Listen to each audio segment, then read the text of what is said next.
Oke, di video kemarin ada yang bilang gini nih, udah upgrade SSD tetap aja masih lemot. Kemungkinan RAM kamu belum maksimal buat multitasking, makanya lemot.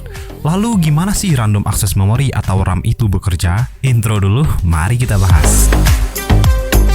Saat kita buka suatu program, sebenarnya ada jutaan operasi yang dilakukan. Namun hal yang paling umum dilakukan adalah menyalin data dari solid state drive atau SSD ke dalam RAM, lalu diproses oleh prosesor. Seperti yang kita tahu bahwa program atau file di komputer yang disimpan di SSD terdiri dari jutaan bit data dan semuanya dialokasikan terlebih dahulu ke dalam RAM untuk selanjutnya diproses oleh CPU. Mari kita zoom in ke dalam chip kecil ini. Di sini terdapat miliaran sel memori dan satu selnya menyimpan satu bit data. Dalam sel ini terdapat transistor kecil dan kapasitor yang menyimpan satu bit per satu sel memorinya. Jika kapasitor diisi daya listrik, binary-nya jadi 1, dan jika nggak ada listrik, kode binary-nya jadi 0. Karena itulah, RAM hanya bekerja jika dialiri listrik, karena membutuhkan pengisian ulang daya secara berkala untuk menyimpan data yang jumlahnya jutaan bit tadi. Jika PC kamu mati, maka data yang ada pada RAM akan hilang. Mungkin timbul pertanyaan kayak gini, kalau SSD lebih kenceng ketimbang hard disk, kenapa nggak langsung aja tuh dari SSD ke prosesor tanpa perantara RAM? Nah, inilah yang membedakan SSD sama RAM. SSD menyimpan data secara permanen dalam susunan blok yang terdiri dari 1 triliun sel memori atau lebih di dalamnya, sehingga menghasilkan penyimpanan hingga 8 terabyte untuk saat ini. Sedangkan RAM menyimpan data untuk sementara dan hanya terdiri dari miliaran sel memori kecil yang menghasilkan penyimpanan hingga 16 GB untuk saat ini. Nggak tahu kedepannya bakal ada satu keping RAM ukuran 32 GB atau 64 GB. Dari segi kapasitas, RAM emang kalah cuy.